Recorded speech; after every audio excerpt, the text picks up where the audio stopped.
The Galactic Council chamber was larger than any human city. It floated in space like a silver crown around a dying blue star. Inside, the chamber walls curved upward into darkness. Tall pillars of light rose from the floor, each marking the seat of a powerful alien race. Hundreds of species were present. Some were tall and thin, with glowing skin. Some had scales and sharp teeth. Some floated above their seats, surrounded by soft energy fields. Some had eyes that never blinked. Every one of them had ruled their worlds for thousands of years. And today, they had gathered for one reason: a human. At the center of the chamber stood Commander Elias Vance of Earth. He stood alone on a circular platform made of black metal. A white beam of light shone down on him. Around him, in rising circles, were the leaders of the galaxy. It looked less like a meeting, and more like a judgment. No human had ever stood there before. Humans were new to the stars, fast, ambitious, uncomfortable. In just 50 years, Earth had expanded into nearby systems. They built colonies. They built fleets. They built alliances. Too fast. The older races did not like that. The High Chancellor of the Council rose from his throne. His tall body shimmered like liquid crystal. His voice echoed across the chamber, without speakers. "Commander Elias Vance," the Chancellor said, "you stand before the Galactic Council to answer for humanity's actions." The chamber became completely silent. Elias did not bow. He did not kneel. He simply stood straight, hands behind his back. "We are listening," the Chancellor continued. "Human fleets have entered neutral space. Human colonies expand without approval. Human technology grows at an alarming rate." Soft murmurs spread through the chamber. One reptilian warlord leaned forward, yellow eyes glowing. "Your species destabilizes balance," the warlord hissed. "Why should humanity be allowed to remain?" That question hung heavy in the air. Why should humanity be allowed to remain? This was not a normal meeting. If the Council voted against Earth, the combined fleets of the galaxy could destroy humanity within weeks. Elias knew that. Every alien leader knew that. Yet Elias looked calm, almost relaxed. "We are not here to beg," Elias said quietly. His voice was human. Simple, clear, but it carried across the chamber. A few alien leaders looked surprised. The Chancellor's eyes narrowed slightly. "Then why are you here, human?"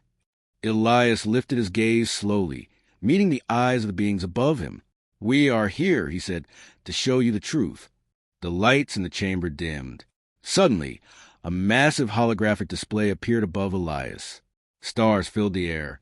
Bright lines connected systems across the galaxy. Several alien leaders shifted in their seats. "What is this?" one asked. Elias spoke calmly. "This is the current map of galactic trade routes." The lines glowed brighter. "These routes," Elias continued, "carry food, energy crystals, medicine, weapons, and technology between your worlds." The Chancellor's voice grew sharper. "We know our own trade routes, human." Elias nodded slightly. "Yes," he said, "but you do not know who protects them." The hologram changed. Small symbols began appearing along the glowing trade lines. Human symbols, fleet markers, defense stations, listening posts. A wave of whispers filled the chamber. "That is impossible," someone said. Elias did not smile. "For the last 10 years," he said, "human fleets have quietly defended over 30% of the Council's trade routes." The chamber erupted in noise. "That is a lie. You entered our space without permission. This is an act of invasion." The Chancellor raised his hand. Silence returned slowly. Elias continued. "When pirate fleets attacked the Carthan supply line 3 cycles ago, it was a human patrol that stopped them." Several screens flashed, showing recorded battle footage. When the Viral border collapsed under raider attacks, it was human engineers who repaired the gates. More images appeared. And when the outer colonies of the small Terralin species were abandoned by their protectors, human ships evacuated their civilians. Now the chamber was not angry. It was uneasy. Many leaders were seeing information they had never been told. Elias spoke again. "You ask why humanity should be allowed to remain." He paused. "But the better question is this. The hologram shifted again. Now it showed something new. Dark red signals. Moving toward the center of the galaxy. Unknown fleet signatures. Large. Organized. Fast. The chamber grew cold. "What are those?" the reptilian warlord demanded. Elias' voice lowered slightly. "That," he said, "is a machine fleet from beyond the outer rim." Several leaders froze. The machines were ancient enemies, thought to be destroyed centuries ago. "They are returning," Elias said. The hologram zoomed in. "They have already destroyed 3 outer systems." Gasps echoed through the chamber. "You lie," one leader whispered. Elias shook his head. "Human deep space probes detected them 2 years ago."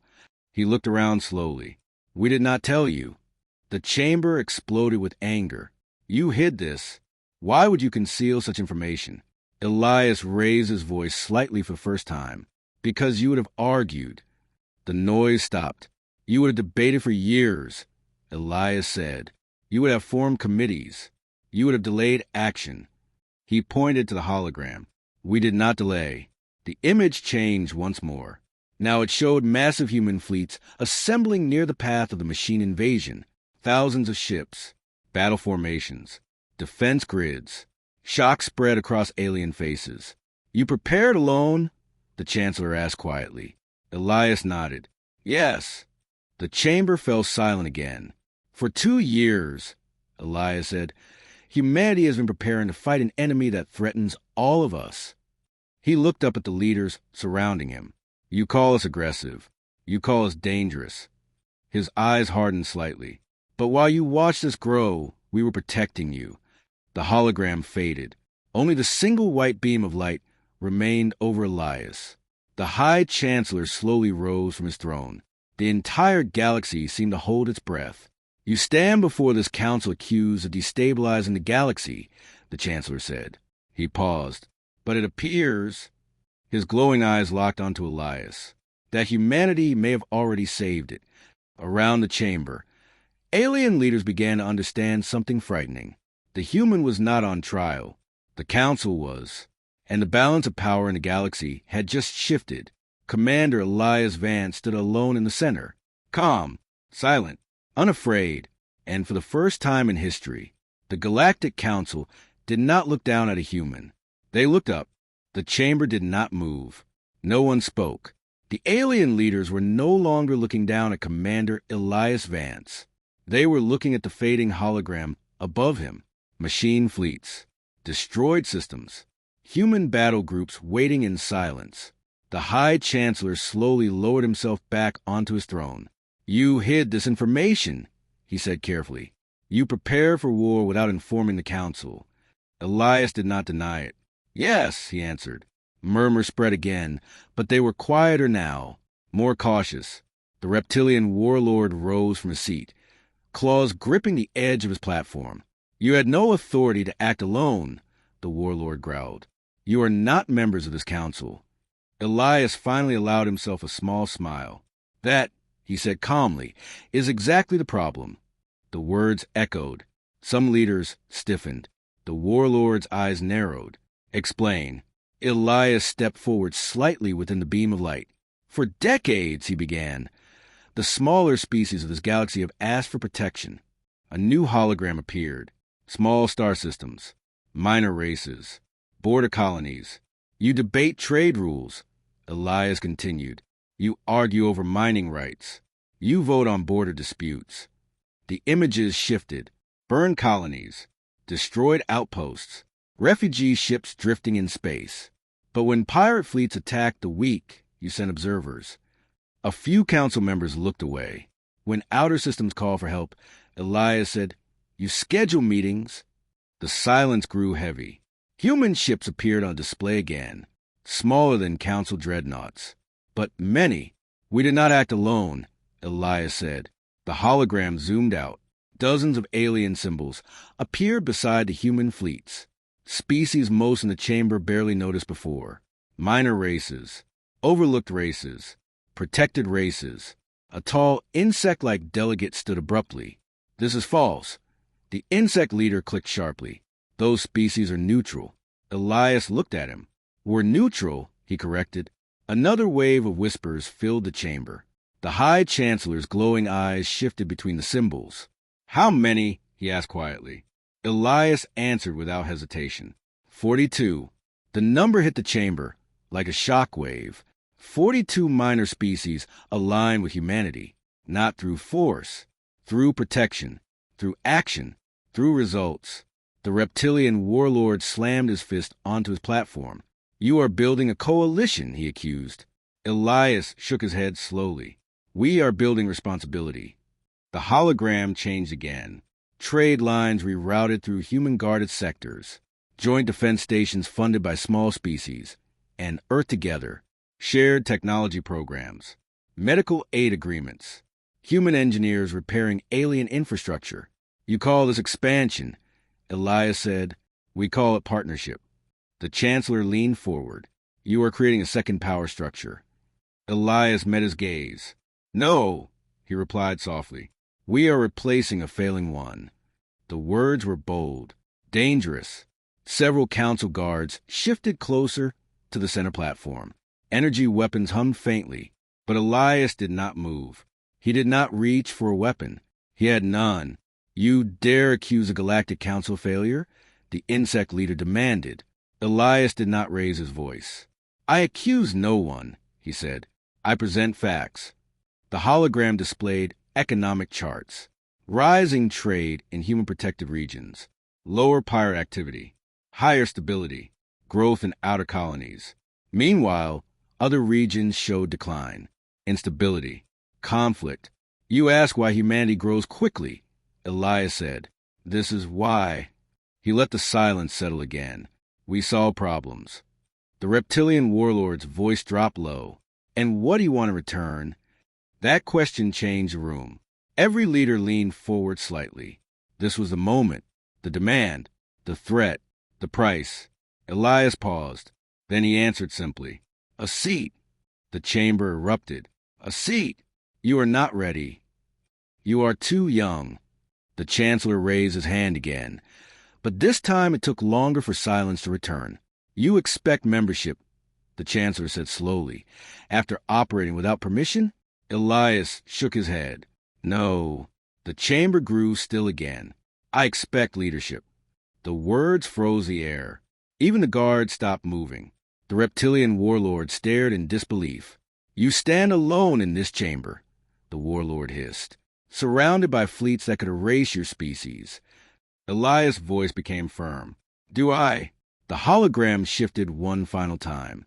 The machine fleet markers moved closer toward core systems. Red lights blinking. Urgent. Threatening. Then new symbols appeared. Human strike groups already intercepting. Defense lines forming near major council trade hubs. "You face an enemy that adapts," Elias said. "They do not debate. They do not hesitate." The hologram showed simulation outcomes. Without coordinated defense, catastrophic losses. With unified rapid response under human strategy, survivable. The Chancellor's voice was quieter now. "You prepared war simulation for us?" "Yes." "For 2 years?" "Yes." "And you believe only humanity can lead this defense?" Elias looked around at the chamber. He saw pride. He saw fear. He saw doubt. "I believe," he said carefully, "that you are strong." He paused. "But you are slow." No one interrupted. "Humanity is not stronger than this council," Elias continued. "We are faster." He stepped back into the center of the light. "You built this council on ancient victories. We built our power on constant crisis." Images flashed quickly. World wars, climate disasters, economic collapse, pandemics. Human history was chaos. "We survived ourselves," Elias said quietly, "and we learned." The machine fleet symbols moved even closer on the hologram. Time was running out. The High Chancellor slowly rose again. The galaxy felt smaller in that moment. "You came here," the Chancellor said, "not to ask for survival." Elias nodded. "Yes." "You came here to show that you are already essential." "Yes." The Chancellor's glowing eyes dimmed slightly. "And if we refuse?" Elias did not hesitate. "Then humanity will defend the galaxy without you." That sentence carried no threat, only certainty. The silence that followed was heavier than before, because now the council understood something terrifying. The human did not need their approval. He never had. The machine fleet markers blinked red. Closer, closer. The reptilian warlord slowly sat back in his seat. For the first time in centuries, the Galactic Council was not in control of the future. And in the center of the chamber, under a single beam of white light, a human waited, calm, patient, already prepared for whatever decision they would make. And deep down, many leaders were beginning to ask themselves one dangerous question. Had humanity already conquered them without firing a single shot? The chamber remained silent long after Elias finished speaking. No one moved. Above the center platform, the red markers of the machine fleet continued to blink. Closer, closer. The High Chancellor looked around the circular hall. For the first time in many cycles, he did not see confidence in the eyes of the council. He saw fear, and something else. Doubt. The reptilian warlord stood again, but this time his voice was calmer. You say humanity can lead, he said slowly. You say we are too slow. His yellow eyes locked onto Elias. Then prove it. The words echoed across the chamber. Several leaders nodded. The insect delegate clicked his mandibles sharply. Yes, words are easy. Leadership is not. Elias did not argue. What do you require? He asked. The Chancellor raised one long glowing hand. A new hologram formed above the chamber. It showed the outer defense system of the Viral Corridor, a major trade passage near the edge of Council space. Red lights flashed across it. The machine fleet will reach this system in less than one cycle, the Chancellor said. Our fleets are 3 cycles away. Murmurs spread again. If the machines capture the Viral Corridor, they would have a direct path to the inner worlds. Billions would be at risk. The reptilian warlord looked down at Elias. You claim humanity is faster, he said. Then defend it. The chamber grew tense. This was no longer political. This was immediate. Elias looked up at the hologram. How many machine vessels? He asked. Preliminary scans show 200 war units, the Chancellor replied. And civilian presence? Elias asked. 3 populated stations, 1 colony world. Elias nodded once. He turned slightly and tapped a small device on his wrist. The council guard stiffened, but he did not draw a weapon. A holographic screen appeared in front of him. Human command codes flashed. Fleet Commander Rao. Elias said calmly. A woman's face appeared in the projection. Behind her, alarm sounded softly. Yes, sir. Redirect Task Force Horizon to Viral Corridor. Elias ordered. Engage defensive pattern Sigma. The alien leaders watched carefully. Commander Rao did not hesitate. Yes, sir. Estimated arrival, 11 hours. Gasps echoed across the chamber. Impossible, whispered one delegate. That fleet is near your own border. Elias ended the transmission. We anticipated this path, he said simply. The reptilian warlord leaned forward. You were certain they would strike here? Yes. How? Elias looked at the red markers on the hologram. Because if I were machines, he said, I would choose the fastest road to the heart. Silence. The logic was simple. Clear. The Chancellor folded his hands. If your fleet fails, he said carefully, the Viral Corridor falls, and your claim of leadership ends. Elias met his gaze. If we fail, he agreed, then humanity will stand aside. The chamber absorbed his words. He had just placed the future of his species on a single battle. Hours passed inside the council chamber. No one left. No one rested. The hologram showed the machine fleet entering the Viral system. Massive black vessels emerged from hyperspace. They were sharp and angular, with glowing red cores. They did not slow down. They did not signal. They immediately began firing on the outer defense stations. Explosions lit up the projection. The insect delegate shifted uncomfortably. Their power output has increased, he observed. Elias remained still. Moments later, new signals appeared. Human ships. They dropped out of hyperspace directly between the machine fleet and the civilian stations. The chamber filled with whispers again. Human vessels were smaller, fewer. but they formed perfect lines. Defense screens activated instantly. Commander Rao's voice transmitted live to the chamber. All ships, hold formation. Protect the stations. Do not pursue. The reptilian warlord narrowed his eyes. They're not attacking? No, Elias said. They are buying time. The machines fired again. Human shields flared bright blue under the impact. One human cruiser exploded. Several alien delegates flinched. Elias did not. He watched closely. Human ships shifted positions quickly, rotating damaged vessels to the rear, while fresh ships took the front line. They are adapting, the Chancellor murmured. Yes, Elias replied quietly. Every minute. The battle intensified. Machine units tried to flank. Human frigates intercepted. Small strike craft darted between larger ships, targeting weak points. Another human vessel was destroyed, but the civilian stations remained intact. Hours passed. Finally, something changed. The machine fleet slowed. Its formation shifted. The red lights on the hologram flickered. They are recalculating, the insect delegate said. Elias nodded slightly. They did not expect resistance this strong. Suddenly, the largest machine vessel, the command unit, turned away. It transmitted a signal. Then, one by one, the machine ships began retreating into hyperspace. The chamber watched in complete silence as the last red marker disappeared. The viral corridor was still standing. Human ships remained in orbit, damaged but victorious. Commander Rao's face appeared again. Corridor secured, she reported. Civilian losses minimal. Fleet at 40% strength. Elias inclined his head. Well done, Commander. The transmission ended. For several seconds, no one in the council spoke. The High Chancellor slowly stood. Your fleet arrived faster than ours could have, he admitted. Yes, Elias said. You predicted the attack. Yes, you defended not your own world, but ours. Elias answered calmly. If the corridor falls, the galaxy falls. The reptilian warlord exhaled slowly. For the first time, his expression was not anger. It was respect. The Chancellor raised his hand. Council members, he said, we must vote. The chamber lights dimmed slightly.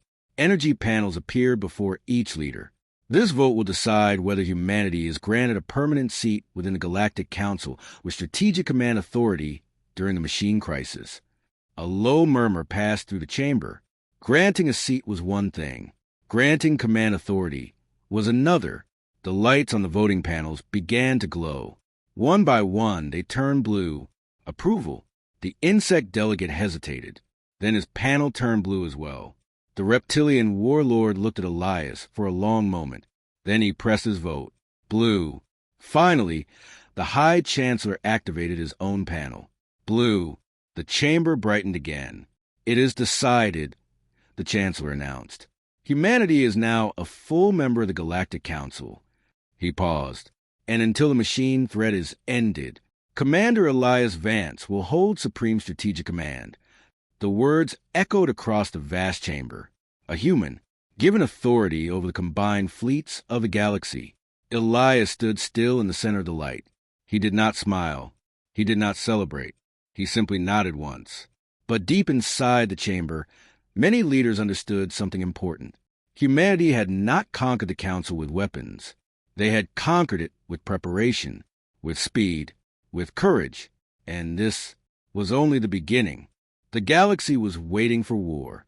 After Ethan Cross exposed the Council's secret plans, tension spread across every star system. Trade routes froze. Defense fleets powered up.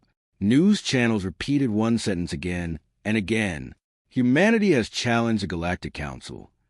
Inside the council chamber, the mood was darker than ever. High Chancellor Vorik stood before the assembly, his voice cold and sharp. The human has insulted this council, he declared. He has accused us of corruption and control. This cannot go unanswered. Several powerful species nodded in agreement. They had benefited from the old system. They did not want change.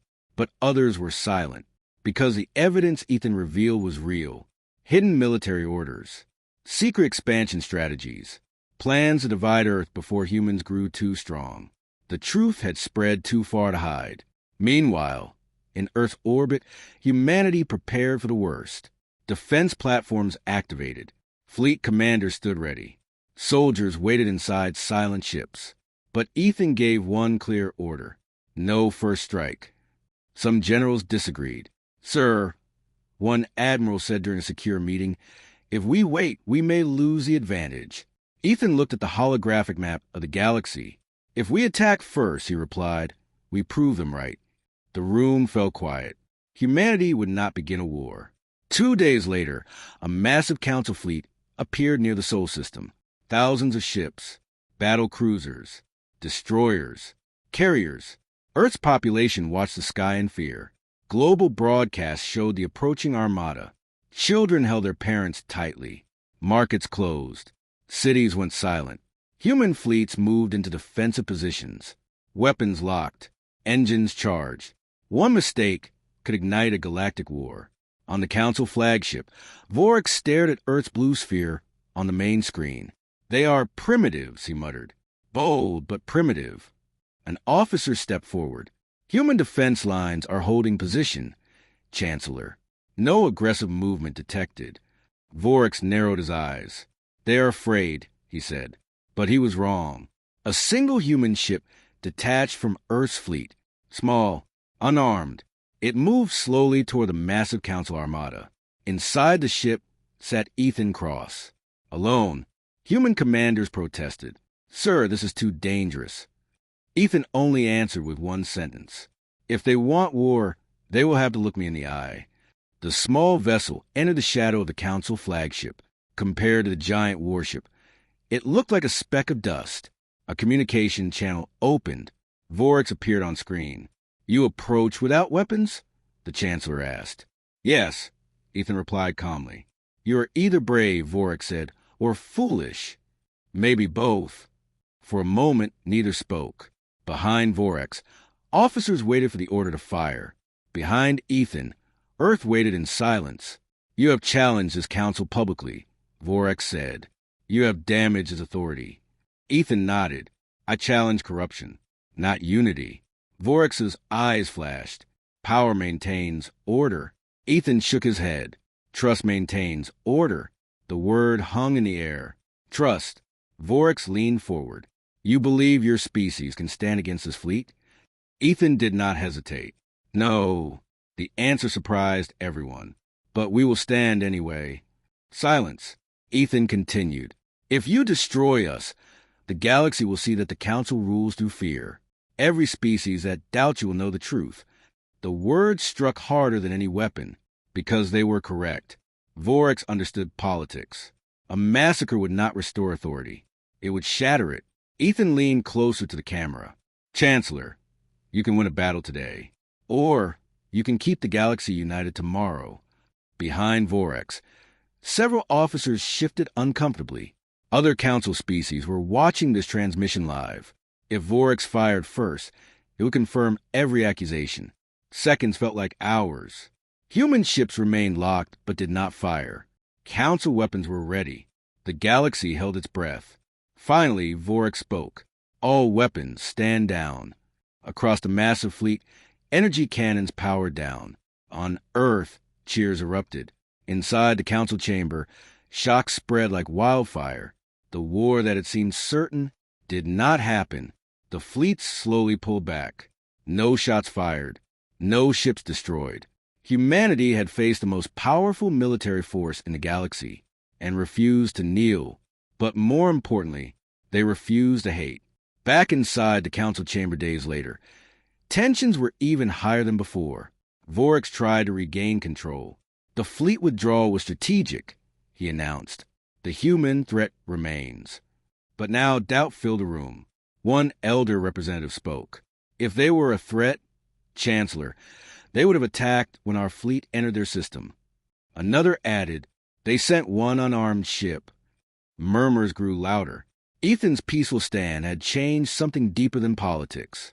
It had changed perception. Humanity was no longer seen as aggressive newcomers. They were seen as courageous, disciplined, dangerous, not because of weapons, but because of principles. Vorex realized something terrible. The human had not defeated him in battle. The human had taken away his strongest tool, fear. And without fear, control was slipping.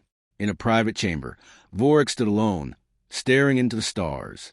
He had expected humans to react with violence. He had expected anger. Instead, they responded with restraint. It confused him. It weakened his narrative. And in politics, narrative was power.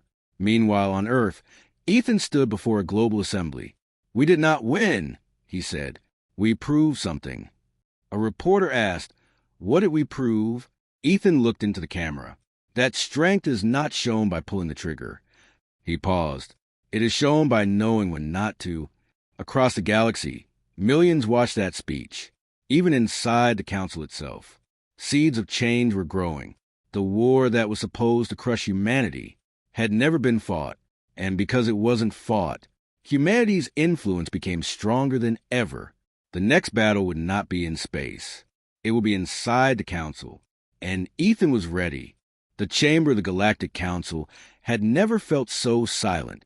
Thousands of alien leaders filled the floating platforms that circled the Great Hall.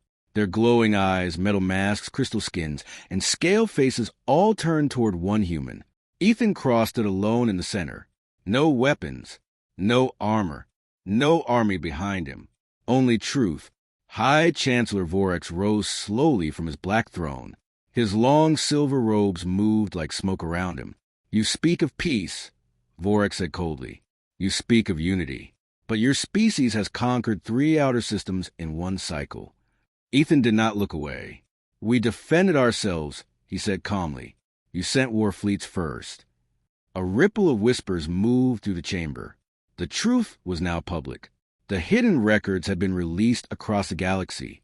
Secret Council orders, plans to divide Earth, plans to enslave humanity before it became too strong.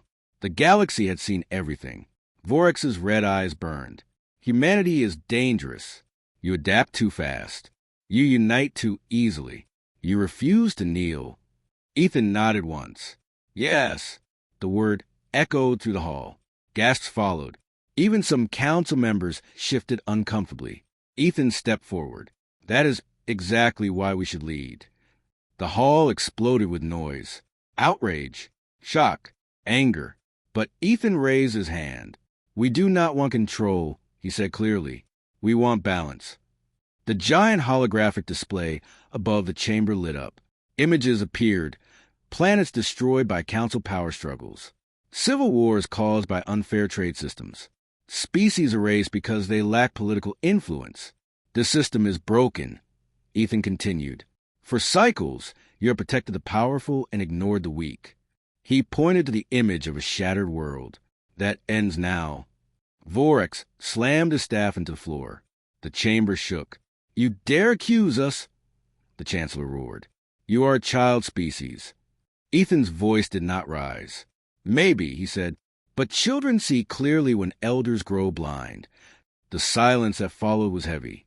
Many council members avoided Vorex's gaze because they knew they had seen the corruption, the secret alliances, the silent wars. Ethan turned slowly, facing all of them. "Humanity does not fear strength," he said. "We respect it, but strength without honor is weakness." The word spread to the translation fields in hundreds of languages. A tall, insect-like ambassador rose from the third tier. "The human speaks truth." It clicked sharply. "Our petitions were ignored for decades." Another voice joined. "Our trade routes were taxed unfairly. Our colonies were abandoned during pirate attacks. Our votes were silenced." The noise grew louder, not against humanity, against the council itself. Vorex's face twisted. "You would destroy order," he said. Ethan shook his head. "No," he answered. "We will rebuild it." He pressed a small device on his wrist. The chamber screens changed again. A proposal, a new system, equal voting power among member species, transparent military oversight, shared defense fleets, open economic records, and one more thing, a rotating leadership structure. No permanent High Chancellor. The chamber fell completely silent. Vorex stared at the projection as if it were poison. "You would end the throne," he whispered. Ethan met his eyes. Yes. For a long moment, no one moved. Then something unexpected happened. A member of Vorex's own inner circle stood up, a tall blue-skinned diplomat from one of the oldest founding species. The human proposal aligns with our founding charter, she said quietly. The council was never meant to serve one ruler. Murmurs of agreement followed. Vorex looked around, and for the first time in centuries, he saw doubt in the eyes of his allies. His power was slipping, not through war, not through force, through exposure, through truth. You think they will follow you? Vorex asked Ethan softly. Ethan shook his head. They will not follow me. He looked around the chamber. They will follow the future. A vote was called. One by one, species cast their decision. Lights blinked across the chamber walls. Green, green, green, red, green. The count continued. Vorex watched the numbers climb. When the final vote locked in place, the chamber glowed with overwhelming green light. The reform passed. The throne was dissolved. Gasps filled the hall. Vorex stood frozen. Centuries of control ended in a single moment. Security forces entered quietly, not as attackers, but as witnesses to history. Vorex did not resist. As he was escorted away, he looked at Ethan one last time. You have changed the galaxy, he said coldly. Be certain it survives your change. Ethan answered softly. It will survive because of it. The massive black throne at the center of the chamber slowly lowered into floor and disappeared. For the first time in living memory, the council had no ruler, only representatives, only voices, only equals. Ethan remained standing in the center of the chamber as leaders from across the galaxy looked at him differently now, not as a threat, not as an outsider, but as something new, a catalyst, a species that refused to accept a broken system. The blue-skinned diplomat approached him. The council requests you remain as transitional coordinator, she said. Ethan almost smiled. I will help, he answered, but not as a ruler. The chamber doors opened. Outside, fleets from dozens of species waited in orbit, not in battle formation, but in silent watch. News of the vote spread instantly across the galaxy. Some celebrated, some feared change, but no one could deny it. Humanity had not conquered the Galactic Council with weapons. They had conquered it with courage, and the real test was only beginning. The throne was gone. The chamber felt larger without it. For centuries, that black seat had stood as a symbol of fear and control. Now there was only open space in the center of the Galactic Council Hall. Open space. Open future. Ethan Cross stood quietly as representatives from 100 worlds began speaking at once. The noise was not anger this time. It was energy. It was change. For the first time, every species had equal voice. But freedom was not simple. It was heavy. Outside the station, fleets from many systems still waited. Warships, carriers, defense cruisers. They had come ready for battle. Now they waited for orders that would never come. Ethan walked toward the main observation window. Stars filled the darkness beyond the glass. So many worlds, so many lives depending on what happened next. A small alien child stood near the edge of the chamber with her guardian. She had thin silver skin and wide glowing eyes. She looked at Ethan with curiosity. Is it true, she asked softly, you defeated the High Chancellor? Ethan knelt, so he was at her level. No, he said gently. We defeated fear. The child tilted her head. Will there be war? Ethan looked out at the stars again. That depends on all of us. Hours later, the first session of the new council began. There was no throne. Instead, a circular table rose from the floor. Equal seats, equal height, equal light above each one. Ethan did not sit at the center. There was no center anymore. He took a seat like everyone else. The blue-skinned diplomat who had supported reform opened the session. Today, she said, we build something better. The first issue appeared on the central display. Border conflicts between two outer systems. Old tension, old anger. In the past, the High Chancellor would have chosen a side based on power and alliances. Now, both systems were invited to speak. Ethan listened carefully. He did not interrupt. He did not command. When his turn came, he spoke calmly. On Earth, he said, we once had nations that fought for centuries. We learned something slowly. The chamber listened. Peace is not created by winning. It is created by understanding. The two systems agreed to shared mining zones, joint patrol fleets, transparent communication.